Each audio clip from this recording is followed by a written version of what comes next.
18 orang tewas saat sebuah bus sewaan terbalik di Thailand. Informasi selengkapnya kami rangkum dalam Jendela Dunia.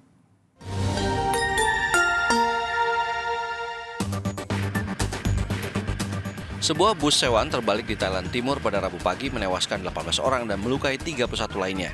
Kecelakaan di Provinsi Prachinburi ini terjadi saat bus dalam perjalanan semalam dari Thailand Utara ke Rayong untuk tur studi kota. Departemen Transportasi Darat akan bekerja sama dengan polisi menyelidiki kecelakaan ini dan meningkatkan inspeksi kendaraan angkutan umum agar memenuhi standar keselamatan. Kecelakaan ini menambah daftar panjang insiden serupa di Thailand yang menempati peringkat ke-9 di dunia untuk kematian akibat kecelakaan lalu lintas.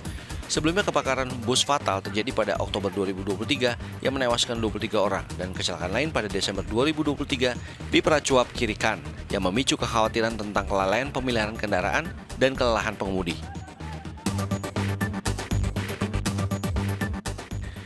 Di tengah ajakan perundingan damai untuk mengakhiri perang Rusia dan Ukraina, konflik militer antar kedua negara justru masih memanas.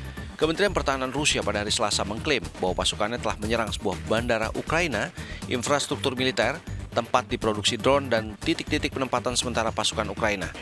Pertahanan udara Rusia juga mencegat beberapa roket Ukraina, bom udara, dan hampir 100 pesawat tak berawak sambil melanjutkan serangan terhadap target-target Ukraina di wilayah Kursk, Rusia.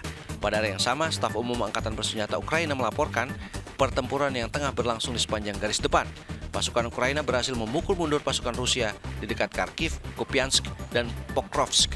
Selain itu, Angkatan Udara Ukraina menyatakan bahwa mereka menembak jatuh beberapa rudal jelajah Rusia dan lebih dari 100 pesawat tak berawak. Melalui konferensi video, Presiden Prancis Emmanuel Macron pada hari Rabu memberikan penjelasan kepada para pemimpin Uni Eropa mengenai pertemuannya dengan Presiden Amerika Serikat Donald Trump.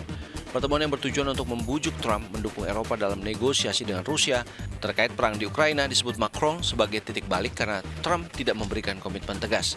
Namun Macron memuji keterbukaan Trump untuk berdialog dengan Presiden Rusia Vladimir Putin yang dianggap bisa membuka peluang gencatan senjata. Meski demikian, Trump tidak memberikan janji terkait kedaulatan Ukraina atau keamanan Eropa. Presiden Amerika Serikat Donald Trump pada hari Selasa menyetujui kemungkinan kunjungan Presiden Ukraina Volodymyr Zelensky ke Washington, di mana kedua pemimpin akan menandatangani kesepakatan yang memberi Amerika Serikat bagian dari kekayaan mineral Ukraina. Trump menyatakan bahwa mereka bisa bertemu minggu ini atau minggu depan di Gedung Putih menyelesaikan kesepakatan tentang tanah jarang dan berbagai hal lainnya yang diperkirakan bernilai triliunan dolar.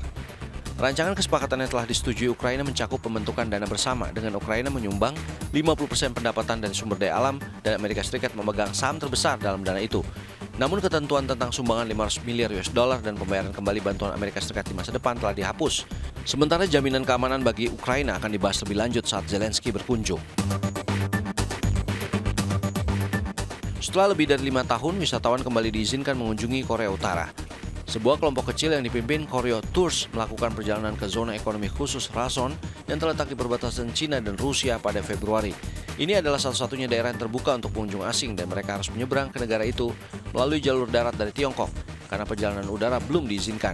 Para turis juga tidak diizinkan mengunjungi ibu kota Pyongyang. Rason yang merupakan zona ekonomi pertama Korea Utara yang didirikan pada tahun 1990-an memiliki pelabuhan bebas es dan jalur kereta ke Rusia. Meskipun Koryo Tours berencana untuk membawa lebih banyak turis ke Rason, namun pemulihan pariwisata pasca Covid berjalan lambat. Hal ini karena kedutaan asing dan kantor PBB masih tutup di Pyongyang dan ketegangan dengan Korea Selatan serta Amerika Serikat masih tinggi.